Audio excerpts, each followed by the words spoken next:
முன்னெல்லாம் ஒரு தமிழ் சினிமா பார்த்துட்டு வெளியே வரவங்க கிட்ட படம் எப்படி இருக்கு அப்படின்னு கேட்டால் நல்லா இருக்கு, வேற லெவல், சூப்பர், நல்லா இல்லை, பரவாயில்ல, இந்த மாதிரியான கமெண்ட்ஸ் தான் இருக்கும்.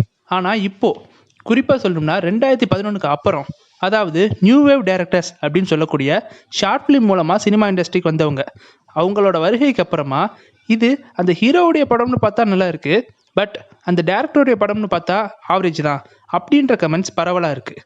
இதே கமெண்ட்ஸ் தான் மாஸ்டர் படத்துக்கும் நடந்திருக்கு. இதுக்கு முன்னாடி பெரும்பான்மையாக இதே மாதிரியான கமெண்ட் உள்ள ஒரு படம் அப்படின்னு பார்த்தா கார்த்திக் சுப்ராஜ் டைரக்ஷனில் சூப்பர் ஸ்டார் ரஜினிகாந்த் நடித்த பேட்டை.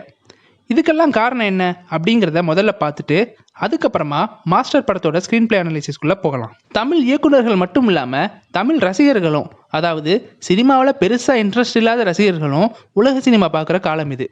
Once upon a time in Hollywood சென்னையில் ரிலீஸ் ஆன போது குவென்டின் டாரண்டினோ பேரை ஸ்க்ரீனில் பார்த்த ரசிகர்கள் மாஸ் ஹீரோவுடைய இன்ட்ரோ சீன் மாதிரி கரகோஷம் போட்டதை இதுக்கு உதாரணமாக சொல்லலாம். இத்தனைக்கும் ஜாங்கோ அண்ட் செயின் படம் தவிர டாரண்டினோட எந்த படமுமே தமிழில் டப் பண்ணி ரிலீஸ் செய்யப்படலை. இப்படி உலக சினிமா பாமர மக்கள்கிட்டையும் போயிருக்கிற இந்த காலத்தில் ஹாலிவுட் ஸ்டைல்லையும் ஹாலிவுட் தரத்துலையும் தமிழ் சினிமாவில் ரசிகர்கள் எதிர்பார்க்க ஆரம்பித்தாங்க. இந்த டைமில் கிளம்புறங்கின இந்த நியூ வேவ் டைரக்டர்ஸ் ஓரளவுக்கு இந்த ஆசையை பூர்த்தி செய்ய ஆரம்பித்தாங்க. தமிழ் சினிமாவுக்கு உண்டான டிப்பிக்கல் டெம்ப்ளேட்டை உடைச்சு படம் இயக்க ஆரம்பித்தாங்க. கார்த்திக் சுப்ராஜ், நலன் குமாரசாமி, ரவிக்குமார், லோகேஷ் கனகராஜ்னு பல டேரக்டர்ஸ் கிளம்புறாங்க. அதில் மோஸ்ட் ப்ராமிசிங் டேரக்டர்ஸாக கார்த்திக் சுப்ராஜும் லோகேஷ் கனகராஜும் இருக்கிறாங்க. பீட்ஸா, ஜிகர்தண்டா, மாநகரம், கைதின்னு இவங்களோட ஐடியாலஜி வேறு லெவலில் இருந்தாலும் ரெண்டு பேருமே ஆரம்ப காலத்தில் தமிழ் சினிமாவுடைய மாஸ் எலமெண்ட்ஸ் உள்ள படங்கள் மூலமாக தான் தங்களோட சினிமா பிரிதலை தொடங்கினாங்க. கார்த்திக் சுப்ராஜுடைய எல்லா படங்களையும் ரஜினி ரெஃபரன்ஸ் இருக்கிறதையும், லோகேஷுடைய எல்லா படங்களையும் கமல் ரெஃபரன்ஸ் இருக்கிறதையும் இதுக்கு உதாரணமாக சொல்லலாம். ரெண்டு பேருமே தங்களோட பல பேட்டிகளில் தாங்கள் இன்னாருடைய ஃபேன்ஸ் தான் அப்படிங்கிறதையும் சொல்லியிருக்காங்க. இதன் மூலமாக என்ன தெரியுதுன்னா, கைதி, ஜிகர்தண்டா மாதிரியான படங்கள்லாம் ஒரு முழுமையான இயக்குனரால் இயக்கப்பட்ட திரைப்படங்கள். ஆனால் பேட்டை, மாஸ்டர் மாதிரியான படங்கள் ஒரு ஃபேன் பாய் இயக்குனரால் இயக்கப்பட்ட படங்கள். அதுக்காக அவங்க அந்த படங்களில் காம்ப்ரமைஸ் ஆகிட்டாங்க அப்படின்னு அர்த்தம் இல்லை. தங்களோட ஹீரோக்கு என்ன பண்ணணும்னு நினச்சாங்களோ அந்த எல்லைக்குள்ளே அவங்க தங்களோட வேலையை கரெக்டாக செஞ்சுருக்காங்கன்னு தான் சொல்லணும்.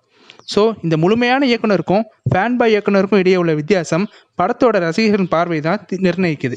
அப்போ மாஸ்டர் ஒரு முழுமையான ஃபேன் பாய் படம் தானா, அதில் ஒரு ஸ்க்ரீன் பிளே ரைட்டர் கற்றுக்க வேண்டிய விஷயம் எதுவும் இல்லையா அப்படின்னு கேட்டால் நிச்சயமாக இருக்குன்னு தான் சொல்லணும்.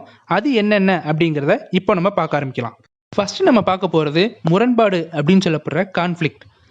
பசங்களை நல்வழிப்படுத்த நினைக்கிற வாத்தி பசங்களை தப்பான வழியில் மட்டுமே கொண்டு போகிற ஒருத்தனோட வாழ்க்கையில் குறுக்கிட்டா என்னாகும் அப்படிங்கிறது தான் இந்த படத்தோட கதை.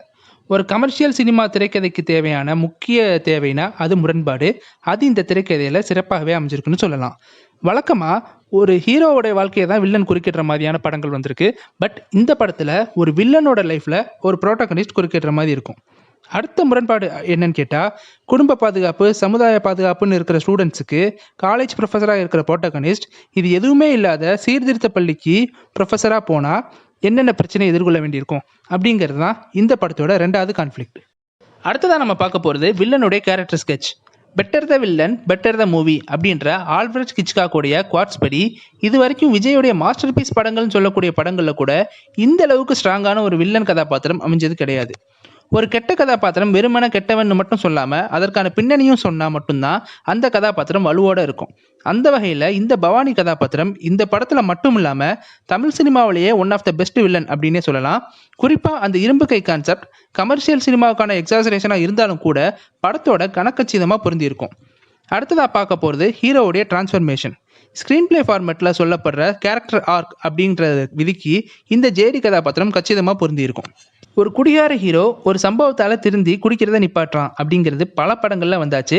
ஆனால் பெரும்பான்மையான படங்களில் அவன் குடியை நிப்பாட்டினதுக்கான பின்னாடி உள்ள உளவியலை பற்றி பேசியிருக்க மாட்டாங்க. அந்த விஷயம்தான் மற்ற படங்கள்ல இருந்து மாஸ்டரை கொஞ்சம் வித்தியாசப்படுத்தி காட்டுதுன்னே சொல்லலாம். இந்த படத்தில் ஜேடி தன்னோட பிரச்சனையால் குடிக்க மாட்டார். அந்த பிரச்சனையை விட்டு வெளியில் வர தனக்கு அழுக வரலனும், அதனால் தூக்கம் வரலனும், அதனால தான் குடிக்கிறேன்னு சொல்லுவார். ஸோ அந்த பசங்களோட லெட்டரை படித்ததும் அவருக்கு பயங்கரமாக அழுக வரும். அந்த அழுகையில் அவர் குடிக்கிறதுக்கான தேவை இல்லாமலும் போயிடும். ஸோ இந்த சைக்காலஜிக்கல் லாஜிக் தான் இந்த கேரக்டரை மற்ற டிப்பிக்கல் குடிகார கேரக்டர்லேருந்து யூனிக்காக காட்டுது. ஒரு சிறந்த கேரக்டர் ஆர்க்காகவும் அமையுது. அடுத்ததாக நம்ம பார்க்க போகிறது ஹீரோ வில்லன் கம்பேரிசன். படத்தோட டீசரை பார்த்துட்டு இது ஃபைட் கிளப் படத்தோட இன்ஸ்பிரேஷன் தான் அப்படின்னு சொல்கிற அளவுக்கு ஜேடிக்கும் பவானிக்கும் இடையே ஏகப்பட்ட சிமிலாரிட்டிஸ் இருக்குது. ஒரு சீனில் ஜேடியோட பின்பக்க தலையில் பாட்டில் தாக்கும், இன்னொரு சீனில் பவானிக்கு முகத்தில் பாட்டில் தாக்கும். பவானியோடைய ஸ்பெஷல் ஸ்ட்ரென்த் அவரோட கைனா, ஜேடியோட ஸ்பெஷல் ஸ்ட்ரென்த் அவர் கையில் இருக்கிற காப்பு. ஜேடி ஒரு குடிகாரன்னா, பவானி ஒரு டீடோட்லர். ஜேடி பவானி 2 பேர் இன்ட்ரோவில் வர கால் மூமெண்ட்டை கவனிச்சாலே இது நமக்கு புரியும். ஜேடிக்கு ஃபேமிலி பேக்ரவுண்ட் எதுவுமே இல்லைனாலும் அவருக்கு ஃப்ரெண்ட்ஸ் அண்ட் ஸ்டூடெண்ட்ஸ் மேலே பெரிய அன்பு இருக்குது. ஆனால் பவானிக்கு எந்த எமோஷனும் கிடையாது. தான் தம்பியாக நினச்ச தாசையை கடைசியாக கொள்ள நினைக்கிறாரு. இதெல்லாத்தையும் விட ஒரு பெரிய கம்பேரிசன் என்னென்னா, பவானி தன்னோட லைஃப்பை ஜெயிலில் ஸ்டார்ட் பண்ணுறாரு, ஜேடி தன்னோட லைஃப்பை ஜெயிலில் முடிக்கிறாரு. அடுத்ததாக கிளைமேக்ஸ் ஃபைட் டீட்டெயில்ஸ். ஜேடி ஒரு குடிகாரனாக இருக்கும்போதே சண்டைன்னு வந்துட்டால் பலசாலியாக மாறிடுவார். அதுக்கு ரெஃபரன்ஸாக அவர் வளர்க்குற பூனை இருக்கும். அது எப்படின்னு கேட்டால், பூனை தனக்கு ஆபத்து வர்ற நேரம் அதோட அட்டாக் லெவல் வேறு மாதிரி இருக்கும். மற்ற நேரம்லாம் அது சோம்பேறித்தனமாக தான் இருக்கும். இப்போது ஜேடி குடிக்கிறத நிப்பாட்டினதும் அவர் முழு பலசாலியாக மாறிடுவார். ஆனால் பவானியோட பலம் அவரோட கை மட்டும்தான். இந்த விஷயத்த ஜேடிக்கு ஒரு டைலாக் மூலமாக கன்வே பண்ணாமல், பவானி ஜேடியை அட்டாக் பண்ணும்போது தவறி ஒரு மீட்டில் பட்டு அது ஓட்டையாயிரும். அந்த சீனில் அதை உணர்த்தியிருப்பாங்க. அப்போது ஜேடி ஒரு ஷாக்கோட பவானியோட பலத்தை புரிஞ்சுப்பார். ஆனாலும் பவானியோட ஒரு சின்ன ட்ரிக்கில் ஏமாந்துருவார். எப்படின்னா, ஃபைட்டில் ஒரு கட்டத்தில் 2 பேருமே ரெஸ்ட் மோடுக்கு போகிற சூழ்நிலை வரும். ஆனால் பவானி ரொம்ப அலர்ட்டாக இருப்பார். இது புரியாத ஜேடி பவானி ரெஸ்ட் மோடில் தான் இருக்கிறதா நினச்சி அட்டாக் பண்ண வருவார்.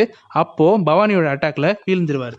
அப்போதான் ஜேடி பவானியோட முழு பலத்தையும் உணர்றாரு. பவானியை டைரெக்டாக மோதி ஜெயிக்கிறதுக்கு பவானியோட கை தான் எதிரியாக இருக்கும் அப்படிங்கிறத உணர்ந்து பவானியோடைய பலத்தையே பலவீனமாக்குவார்.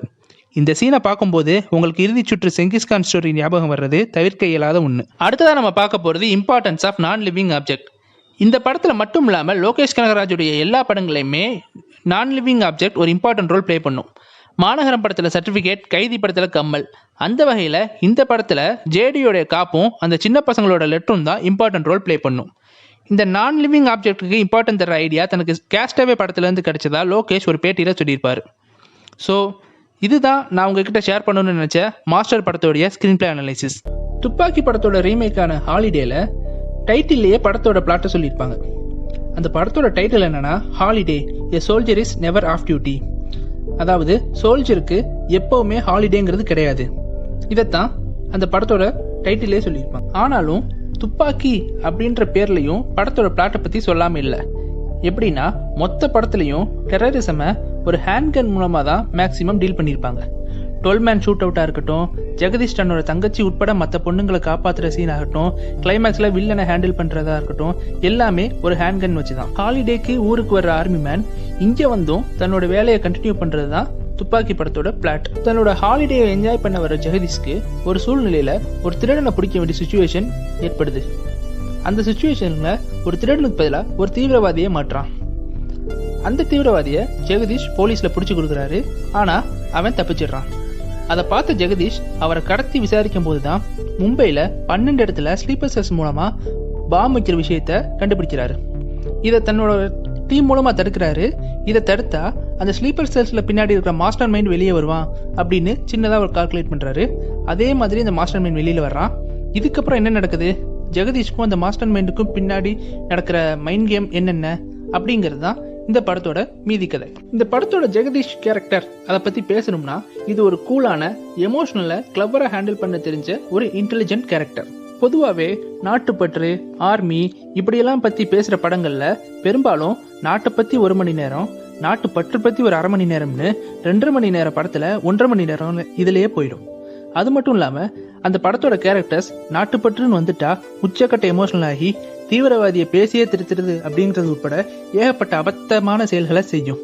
இது எதுவுமே இல்லாத ஒரு நாட்டுப்பற்றுள்ள ஒரு கூலான ஒரு கேரக்டர் தான் ஜெகதீஷ். சிம்பிளா சொல்லணும்னா, கேப்டன் ஜெகதீஷ் கேப்டன் விஜயகாந்த் மாதிரி நடந்துக்காம கேப்டன் தோனி மாதிரி நடந்துப்பாரு.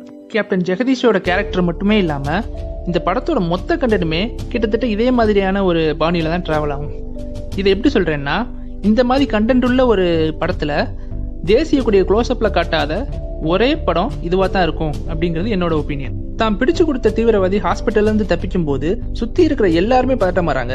ஆனா ஜெகதீஷ் மட்டும் கேஷுவலா டீ சாப்பிட்டுக்கிட்டே அந்த சிச்சுவேஷனை ஹேண்டில் பண்ற அந்த ஒரு மூமெண்ட் போதும் ஜெகதீஷோட கேரக்டர் இன்டெலிஜென்ஸை பத்தி சொல்றதுக்கு. அது மட்டும் இல்லாம 12 மேன் ஷூட் அவுட், மோப்பனாயை வச்சு டெரரிஸ்ட் ஸ்பாட்டை கண்டுபிடிச்சு அவங்களை கொல்றது, மாஸ்டர் மைண்டை ஏமாத்தி அவனையே கிளைமேக்ஸ்ல ஷூட் அவுட் பண்ற மாதிரியான விஷயங்களை பண்ணா கூட அவரோட முகத்துல பெருசா சாதிச்சிட்டோம் அப்படின்ற ஒரு ரியாக்ஷன் இருக்காது.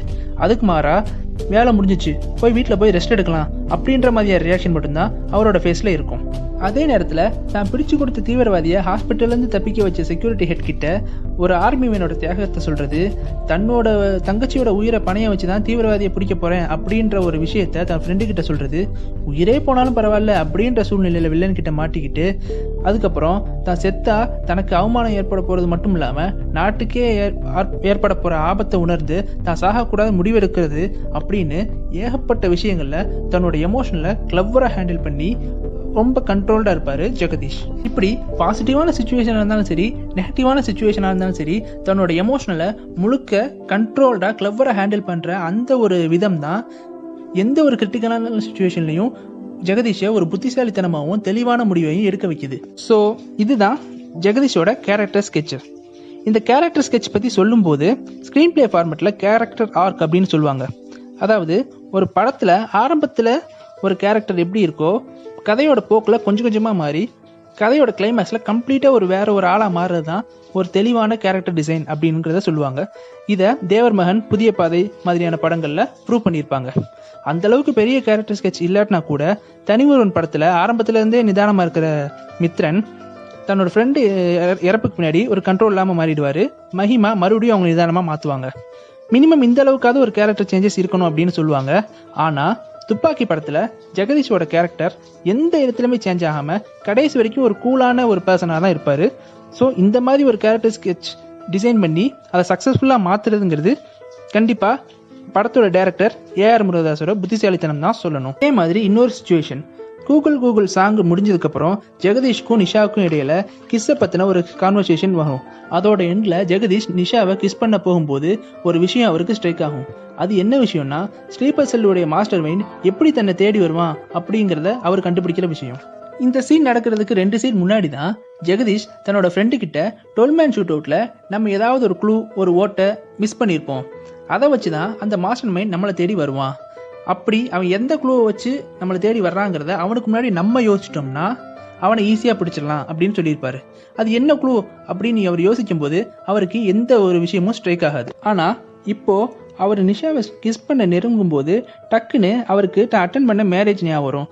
அந்த மேரேஜில் மணமக்கள் 2 பேர் ஜோடியாக கிஸ் பண்ணுற மாதிரி ஒரு மூமெண்ட் ஞாபகம் வரும். அதனால அந்த மேரேஜ் ஞாபகம் வரும். ஸோ அந்த மேரேஜ்லேருந்து தான் நம்மலாம் வெளியில் போனோம் அப்படின்ற விஷயம் ஞாபகம் வரும். அப்போ தான் 12 பேருக்கும் பொதுவான ஒரு விஷயம் கோட் அப்படின்ற விஷயமும் ஞாபகம் வரும். ஸோ இந்த மாதிரி சுச்சுவேஷன் நமக்கும் கூட நடந்திருக்கும். ஒரு பிரச்சனையை பற்றி அதில் மாட்டிக்கிட்டு நம்ம யோசிக்கும் போது அதுக்கான சொல்யூஷன் கிடைக்காம நம்ம சம்மந்தமே இல்லாத சுச்சுவேஷனில் நமக்கு அந்த சொல்யூஷன் ஏதோ ஒரு கனெக்ஷன் மூலமாக அது கிடைக்கும். இந்த மாதிரி விஷயங்கள் தான் ஜெகதீஷை நம்மளோட கனெக்டடாக வச்சுருக்கு. ஸோ இதுதான் துப்பாக்கி படத்தை பற்றி நான் உங்ககிட்ட ஷேர் பண்ணணும்னு நினச்ச விஷயங்கள்.